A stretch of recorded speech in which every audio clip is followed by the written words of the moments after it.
శుక్లాంబరధరం విష్ణుం శశివర్ణం చతుర్భుజం ప్రసన్నవదనం ధ్యాయేత్ సర్వవిఘ్నోపశాంతయే. సరస్వతీ నమస్తుభ్యం వరదే కామరూపిణి విద్యారంభం కరిష్యామి సిద్ధిర్భవతు మే సదా. సనాతన ధర్మంలో వసంత పంచమికి విశేష ప్రాధాన్యత ఉంది.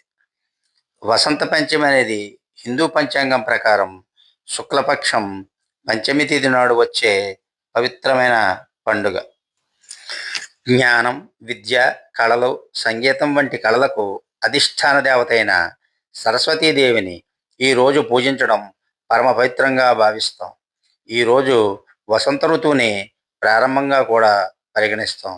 అందువల్ల ఇది ఆనందం, ఆశ, సృజనశీలతలకు ప్రతీకగా కూడా భావిస్తాం. జ్ఞానం కొరవడితే జీవితం చీకటి మాయమవుతుంది.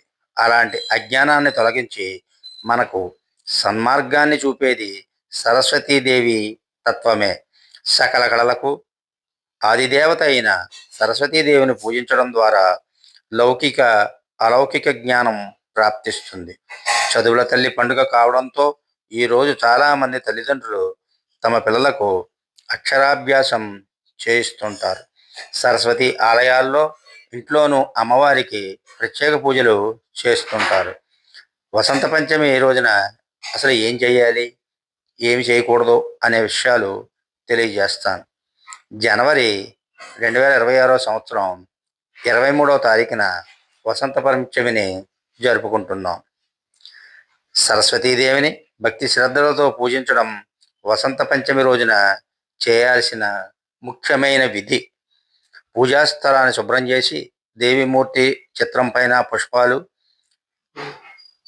అన్నపూర్ణ, అక్షంతలు, పసుపు, పువ్వులు, విద్యార్థులైతే చదువు సామగ్రి కూడా ఉంచుకోవచ్చును. ఈరోజు పిల్లలకు అక్షరాభ్యాసం చేయించడం చాలా శుభకార్యంగా భావిస్తారు. ఇది పిల్లల బంగారు భవిష్యత్తుకు బాటలు వేస్తుందని నమ్ముతారు. పసుపు, తెలుపు రంగు ధరిస్తే ఇది వసంతం, ఆనందం, ప్రసన్నతని సూచించిందని భావిస్తారు. కొత్త పుస్తకాలు, పత్రాలు, కళల సామాగ్రి పూజాస్థలానికి సమర్పించడం మంచి ధర్మకార్యంగా పరిగణించబడుతుంది. ఓం ఐం సరస్వతీ నమః వంటి సరస్వతీ మంత్రాలను పఠించడం ద్వారా మానసిక శాంతి, విజ్ఞానాభివృద్ధికి దారితీస్తున్నట్లుగా భావిస్తాం. ఈరోజు ఆగ్రహం, ద్వేషభావాలు, నిందలు, విభేదాల నుంచి దూరంగా ఉండడమే మంచిది. ఇది జ్ఞానం, పవిత్రతను ప్రతీకగా పరిగణించే రోజు. ఈ సమయాన్ని ధైర్యం, సానుకూల స్ఫూర్తి కోసం ఉపయోగించడం మంచిది. ప్రతికూల భావాలు, అహంకారం వంటి భావాలను దూరంగా పెట్టడం మంచిది. పూజా సందర్భంలో సాధారణంగా శుద్ధ శాకాహారం మాత్రమే తీసుకోవాలి. మాంసాహార, అధిక తీపి, మద్యపానం వంటి వాటిని తాకరాదు. పంచమి రోజున నలుపు రంగు దుస్తులు ధరించకూడదు. పసుపు లేదా తెల్లని దుస్తులను ధరించడం మంచిది. జ్ఞానం, విద్య, సంగీతం, కళలకు సంబంధించిన దేవత సరస్వతీదేవి పూజ రోజుగా ఇది పరిగణించబడుతోంది. వసంత పంచమి రోజు వసంత ఋతువు ప్రారంభాన్ని కూడా సూచిస్తుంది. ఇది ప్రకృతి, పుష్పాలు, కొత్త ఆశలకు దారితీస్తుంది. విద్యార్థులకు, కళాకారులకు, కల్పనాత్మక వ్యక్తులకి ఇది ప్రత్యేక శక్తిని ఇస్తుంది. ఈరోజు సరస్వతి అష్టోత్తరం చదవడం మంచిది. దీనిని ప్రకృతి పండుగగా కూడా భావిస్తారు. నేడు వసంత ఋతువు ప్రారంభమవుతోంది. అందుకే చెట్లు, మొక్కలకు హాని చేయకూడదు. ఈవేళ శుక్రుడు అస్తమిస్తున్నాడు. అందుకే శుభకార్యాలు, వ్యాపారాలు ప్రారంభించవద్దని సూచిస్తున్నారు. ఇక వసంత పంచమి 2026 శుక్రవారం వచ్చింది. పిల్లలకి అక్షరాభ్యాసం చేయించవచ్చా అనే సందేహం వస్తుంది. ఇది మీ గురువులను సంప్రదించి నిర్ణయించుకోండి. ఈ వసంత పంచమి 2026 జనవరి 2వ తేదీన జరుపుకొనున్నాం. ఇది పూర్వభాద్ర నక్షత్రంతో కూడుకున్నటువంటిది. పైగా శుక్రవారం కాబట్టి ఈ ఏడాది వసంత పంచమి అత్యంత శుభప్రదమైనది. అలాగే త్రిశక్తి దేవతలలో మహాకాళి, మహాసరస్వతి, మహాలక్ష్మి వీళ్ళు త్రిశక్తి దేవతలు. అయితే లక్ష్మీ ద్వారా ఇచ్ఛాశక్తి, క్రియాశక్తి, కాళీ ద్వారా జ్ఞానశక్తి అనేటువంటివి సరస్వతీదేవి ద్వారా కలుగుతుంది. ఈ వసంత పంచమి పిల్లలకు చదువు బాగా రావడానికి మాత్రమే కాదు, సమస్త జీవలోకంలో ప్రతి మానవుడికి మంచి బుద్ధి, జ్ఞానం కావాలి. ఏ పని ఎందుకు చేస్తున్నాం, ఏ పని ఎప్పుడు చెయ్యాలి, ఏ పని ఎలా చేయాలి, ఎప్పుడు ప్రారంభించాలి, అసలు ఎప్పుడు ముగించాలి, సమస్యలు వస్తే ఎలా ముగించాలి, వీటన్నింటికీ కావలసిన జ్ఞానమే మనకి ఇస్తుంది.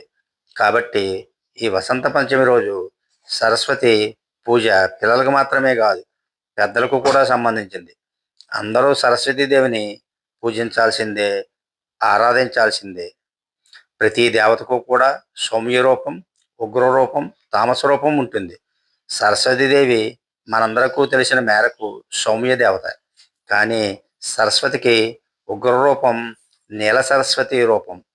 సరస్వతి అమ్మవారు కూడా యుద్ధంలో పాల్గొందిట నీల సరస్వతి రూపంలో. అలాగే దశమహావిద్యల్లో సరస్వతి స్వరూపంగా మాతంగి దేవతను కొలుస్తాం. లక్ష్మీ స్వరూపంగా కమలాదేవతను కొలుస్తారు.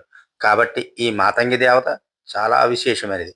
అమ్మవారి చేతిలో వీణ పట్టుకుని అష్టభుజాలతో విలసిల్లుతుంది. అసలు సరస్వతీదేవి అనుగ్రహం కేవలం చదువు మాత్రమే కాదు.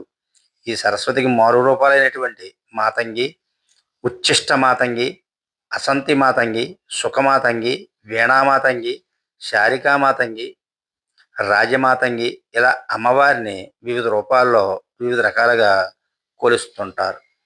మరి శాస్త్ర ప్రకారం శుక్రమధ్యమి సమయంలో ఎలాంటి శుభకార్యాలు నిర్వహించరు. అదేవిధంగా పిల్లల జీవితంలో ఎంతో విశిష్టమైన అక్షరాభ్యాసాన్ని ఇలా మూఢ సమయంలో చేయరు. అయితే కొంతమంది దేవాలయంలో చేసుకుంటాం, అక్షరాభ్యాసం చేసుకోవచ్చు కదా అంటారు. కానీ శాస్త్ర ప్రకారం అయితే సమ్మతం కాదని పండితులు చెబుతున్నారు. ఒకవేళ అలా కాకపోతే వసంత పంచమి రోజున లక్ష్మీ పూజ చేసి పాల్గొన మాసంలో మంచి రోజున అక్షరాభ్యాసం చేసుకోవచ్చని కూడా చెబుతున్నారు. మరి వసంత పంచమి రోజు సరస్వతి పూజ ద్వారా పిల్లల్లో న్యూరాన్స్ యాక్టివేట్ అవుతాయట. కాబట్టి ఈ వసంత పంచమి రోజున సరస్వతి పూజ విధిగా ఆచరించాలి. అయితే ఈ వసంత పంచమి తిథి రోజున అమ్మవారు శ్వేతవర్ణం ధరించినటువంటి హంసవాహనంపై ఆసీనులై ఉన్నటువంటి చిత్రపటం ఎదుట ఆరాధన చేయవచ్చు. అయితే ఈ పూజలో తెల్లటి పుష్పాలను ఉపయోగించడం శుభప్రదం. ఈ రోజున అమ్మవారికి నైవేద్యం పెట్టే సమయంలో తమలపాకులో కొంచెం ఆవు నెయ్యి, కొంచెం తేనె వేసి కలిపినటువంటి మిశ్రమాన్ని పిల్లలకు తినిపిస్తే వాక్శుద్ధి పెరుగుతుంది. అలాగే ఈ రోజున పిల్లల చేత ఓం వాగేశ్వరైచ్చై విద్మహే బ్రహ్మపత్నై చ ధీమహి తన్నో వాణి ప్రచోదయాత్ అనే మంత్రాన్ని పిల్లల చేత చెప్పించడం వల్ల జ్ఞాపక శక్తి బాగా పెరుగుతుంది. కాబట్టి ఈరోజు అందరూ కూడా వసంత పంచమి వేడుకను జరుపుకోవలసిందిగా కోరుతున్నాను. అలాగే ఈరోజు సరస్వతి అష్టోత్తరాన్ని వినిపిస్తారు. ఓం శ్రీ సరస్వతి అష్టోత్తర శతనామవళి. ఓం సరస్వత్యై నమః. ఓం మహాభద్రాయై నమః. ఓం మహామాయాయై నమః. ఓం వరప్రదాయై నమః. ఓం శ్రీప్రదాయై నమః. ఓం పద్మనిలయాయై నమః. ఓం పద్మాఖ్యై నమః. ఓం పద్మవక్రాయై నమః. ఓం శివోనయై నమః. ఓం పుస్తకహస్తాయై నమః. ఓం జ్ఞానముద్రాయై నమః. ఓం రమాయై నమః. ఓం కామరూపిణ్యై నమః. ఓం మహావిద్యాయై నమః. ఓం మహాపాతకనాశిన్యై నమః. ఓం మహాశ్రేయాయై నమః. ఓం మాలిన్యై నమః. ఓం మహాభోగాయై నమః.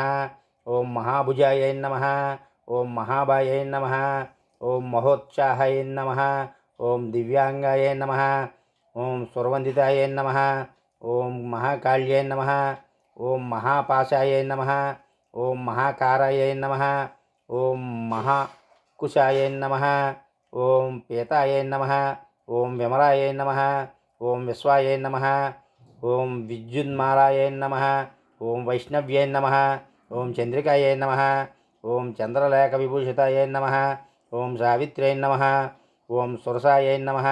ఓం దేవ్యై నమః. ఓం దివ్యాలంకారభూషితాయై నమః. ఓం వాగ్దేవ్యై నమః. ఓం వసుదాయై నమః. ఓం తీవ్రాయై నమః. ఓం మహాభద్రాయై నమః. ఓం భోగదాయై నమః. ఓం భరత్యై నమః. ఓం భామాయై నమః.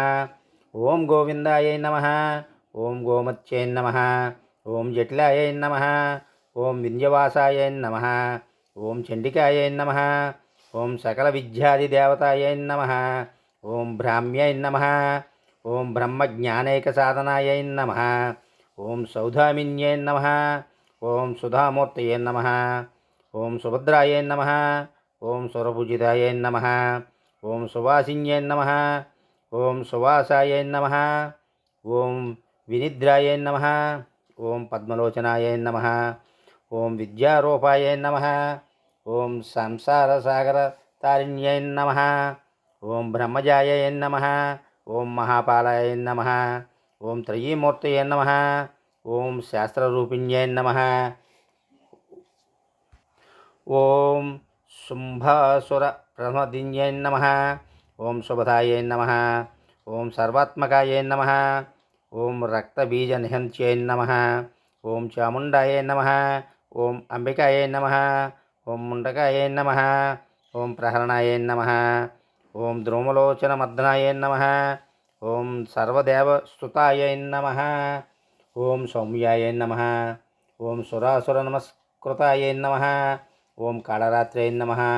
ఓం కాలధారాయై నమః. ఓం వాగ్దేవ్యై నమః. ఓం వరారోహాయై నమః. ఓం వారాయై నమః.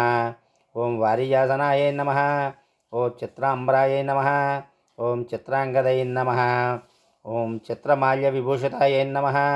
ఓం కాంతాయై నమః. ఓం కామప్రదాయై నమః. ఓం వంద్యాయై నమః. ఓం రూపసౌభాగ్యదాయిన్యై నమః.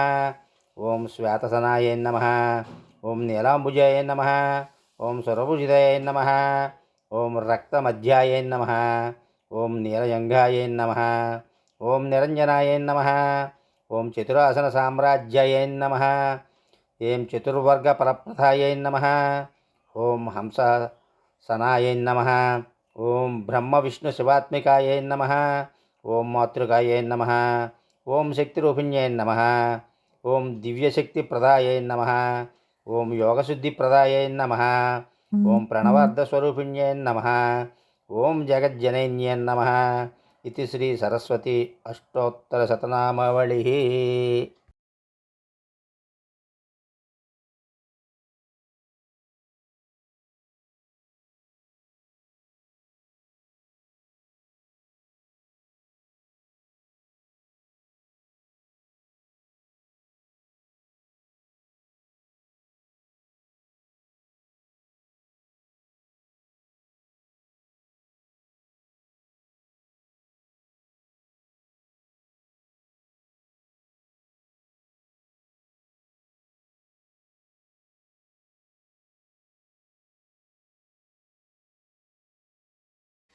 ఈ వీడియో మీ జ్ఞానం నచ్చినట్లయితే షేర్ చేసి లైక్ చేసి సబ్స్క్రైబ్ చేయవలసిందిగా కోరుతున్నాను.